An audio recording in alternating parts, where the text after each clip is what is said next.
नाज़रीन, इस एपिसोड के आगाज में हम देखेंगे कि जब बाइंदर को इस्मिहान खातून के सामने पेश कर दिया जाता है तो बाइंदर इस्मिहान से कहता है हर मुतलाशी को वो नहीं मिलता जो वो तलाश करता है, लेकिन जिन्हें वो मिल जाता है फिर वो हर सूरत इसके साथ चलते हैं। मैंने ये नहीं कहा कि मैं सच्चा हूँ, मैंने कहा कि मैं सच्चे रास्ते पर हूँ। इस्मिहान खातून। ये सुनकर इस्मिहान हंसती है और फिर कहती है जलाली, मैं इसके चीखों के अलावा कुछ नहीं सुनना चाहती। ये सुनकर जलाली बाइंदर के पास आता है और उस पर मुक्कों की बरसात शुरू कर देता है और उसे बुरी तरह से मारना शुरू कर देता है, जिससे बाइंदर का चेहरा लहूलुहान हो जाता है। लेकिन जलाली उसे बेदर्दी के साथ मार रहा होता है और इस्मिहान मजे से बाइंदर को पीटता हुआ देख रही होती है और राहत महसूस कर रही होती है और जलाली वहशियों की तरह उसे मार रहा होता है।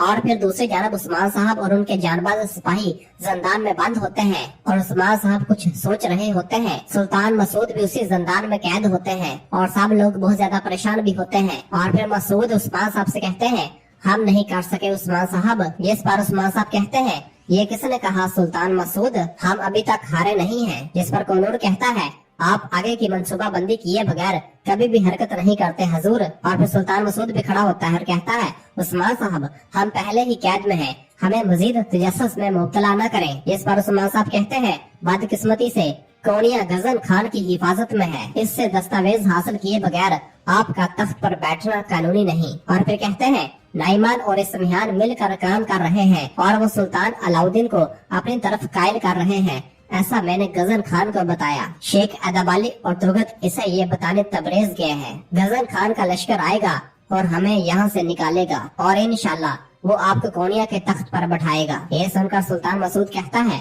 उस्मान साहब आप एक बार फिर हमसे आगे अपना मंसूबा बनाने में कामयाब हो गए, लेकिन अगर उसकी फौज कोनिया तक न पहुंच सकी तो क्या होगा। और फिर कनूर कहता है हजूर क्या हमारी तकदीर उस आने वाली फौज पर मुनहसर है। और फिर आइकूत कहता है अगर वो वक्त पर न पहुंच सके तो क्या होगा, फिर हम क्या करेंगे हजूर। तो उस्मान साहब कहते हैं फिर हम सब खत्म होता देखेंगे और जामे शहादत नोश करेंगे, लेकिन नहीं हम आसानी से नहीं मरेंगे। सालांचू और कोरकमाज जैसे बहादुर आदमी मौजूद हैं, अब वो हमें हथियार देंगे और हम अपने पास मौजूद हर चीज से लड़ेंगे। इस पर सुल्तान मसूद कहता है ए वल्ला।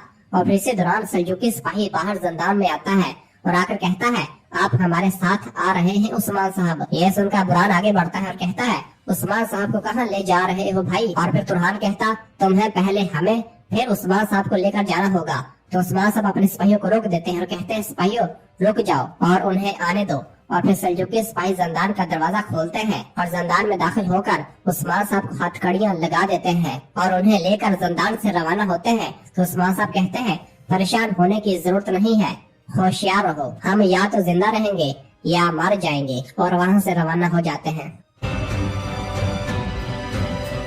और फिर दूसरी जानब रात के वक्त एक कारवाई सराय में बहुत से लोग सराय में बैठे खाना खा रहे होते हैं और उनमें से एक गिरोह आपस में गपशप लगा रहा होता है और कह रहा होता है हमें इस लूट मार में बहुत अच्छा माल मिला। और वो सब मजे से खाना खा रहे होते हैं कि उन्हीं के पास एक मंगोल कमांडर खातून भी वहाँ बैठी खाना खा रही होती है और उनकी बातें सुन रही होती है। तो वो गिरोह आपस में कह रहा होता है हम मजीद लूट मार करेंगे। और फिर एक दूसरे से पूछते अब हम कहाँ जाएंगे। तो दूसरा बताता है हम आसपास के देहातों से पैसे जमा करेंगे। और सब हंसने लग जाते हैं। और फिर वो तमाम डाकू मजे से खाना खाकर उठते हैं और सराय से बगैर पैसे दिए रवाना होने लगते हैं। तो सराय के मालिक का बेटा भागता हुआ आता है और कहता है रुको, आप लोगों ने जो खाना खाया है तुम्हें इसकी कीमत अदा करनी होगी। ये सुनकर वो तमाम डाकू हंसने लग जाते हैं। और फिर उनमें से एक कहता तुम खुश नहीं हो कि तुम्हारी जान बख्श दी, दूर हो जाओ। और उसे धक्का देता है तो वो लड़का जमीन पर गिर जाता है। और फिर वो खड़ा होता है और कहता है अगर आप रकम अदा नहीं करते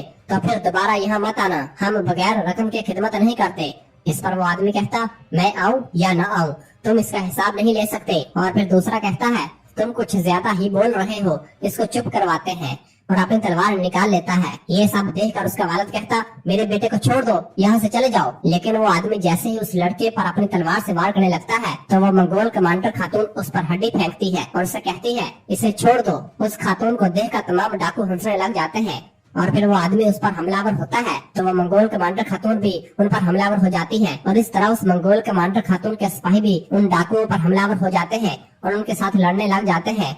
और बहुत ही जल्द सबका सफाया करने लग जाते हैं। और इस तरह उन मंगोलों और उन डाकुओं के दरमियान थोड़ी देर लड़ाई जारी रहती है। इस दौरान बाला खातून भी सराय में आ जाती है और उन डाकुओं पर हमलावर हो जाती है और उनसे लड़ने लग जाती है। वो मंगोल कमांडर खातून भी बहुत ही महारत के साथ डाकुओं का मुकाबला कर रही होती है और उन सबको एक एक करके मार रही होती है। और फिर बहुत ही जल्द बाला खातून और वह मंगोल कमांडर खातून तमाम डाकुओं का सफाया कर देती है। सबको मारने के बाद बाला उससे कहती है, गजन खान की कमानदार आप असरीगुल बानो हैं। जिस पर असरीगुल बानो कहती है, शेख अदबाली की बेटी उस्मान साहब की खातून बाला खातून। और फिर कहती है, आपके बाबा शेख अदबाली ने आपके बारे में बात की, उन्होंने आपके लिए सलाम भेजा।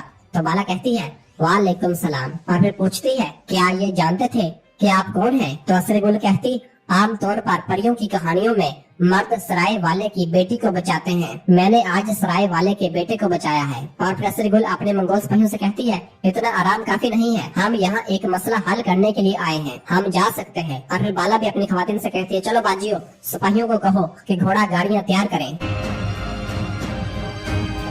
और फिर दूसरी जानब कौनिया दिखाया जाता है, जिसके एक जिंदान में उस्मान साहब नमाज अदा कर रहे होते हैं और नमाज अदा करने के बाद अल्लाह के हुजूर दुआ मांगते हैं और कहते हैं, ए हाफिज, ए माफ करने वाले रब, ए मेरे रब, तेरे दर पर आया हूँ, जालिम जुल्म से पीछे नहीं हटते, जिंदान का अंधेरा खत्म हो जाएगा, लेकिन तेरा नूर लाजवाल है या रब, मुझे इस अंधेरे से बचा ले, ये तमाम मुल्क, ये तमाम हाकिमियत तेरी है, मेरा मकसद सराते मुस्तकीम पर चलना है, वाहद मकसद तेरे नाम को इस सारे जहान में फैलाना है, इस मकसद पर चलने से जो रुकावटें मुझे रोकती हैं, इन्हें दूर फरमा या रब, मुझे और मेरी औलाद को इस्लाम का खादम बना दे, हमारी दुआएं कबूल फरमा या रब, आमीन। और फिर दूसरी जानब इसमिहान के कमरे में जलाली इसमिहान से कह रहा होता है कि कोनिया की हिफाजत वो लोग कर रहे हैं जो तकरीबन नाकाबिले शिकस्त हैं, और जैसा कि आपने चाहा आपके वफादार सिपाही खुफिया रास्तों पर इंतजार कर रहे हैं, हमने इन रास्तों पर भी जाल बिछा दिए हैं। ये सब सुनकर इसमिहान कहती है, अगर कोई इन रास्तों से दाखिल होगा तो वो रास्ते इनकी कब्र बन जाएंगे। और फिर पूछती है, और फौजी क्या वो तदबीर अख्तियार करते हुए आम लोगों के साथ मिल गए हैं? तो जलाली कहता है, वो मिल गए हैं वालिदा सुल्तान, हमले की सूरत में वो लोगों को इकट्ठा करेंगे और सबको लड़ने पर मजबूर करेंगे। ये सुनकर इसमिहान कहती है, आला। और फिर कहती है, जहाँ लोग एक बड़ी फौज बन जाए, वो शहर ना कोई तलवार ना कोई कमानदार काबू कर सकता है। और फिर जलाली पूछता है, आप ये तदबीर क्यों अख्तियार कर रही हैं वालिदा सुल्तान? इस पर इसमिहान कहती है, तदबीर हमेशा जरूरी होती है जलाली, मसूद और उस्मान दोनों मारे जाएंगे, मैं अपनी ताकत सारे जहान को दिखाऊंगी, तो कोई इनको बचाने के लिए हमला करने की कोशिश करेगा तो इनकी हिम्मत नहीं होगी। और फिर कहती है, जब तक मसूद ना मार जाए तुम हमेशा सुल्तान के साथ रहोगे जलाली। जिस पर जलाली कहता है, जो हुक्म। और फिर इसमिहान कहती है, महल में सुल्तान को और कोनिया के सरबराह को हटाने वाले भी मौजूद होंगे, तुम इन्हें इन्हीं की खून में गर्क करोगे। अब चलो और कल फांसी से पहले मेरे सुल्तान बेटे से मिलो। जिसे सुनकर जलाली कहता है, सुल्तान अलाउद्दीन अपने कमरे में नहीं है। यह सुनकर इसमिहान हैरान परेशान हो जाती है और पूछती है, कहाँ है वो? इस पर जलाली कोई जवाब नहीं देता और खामोश रहता है।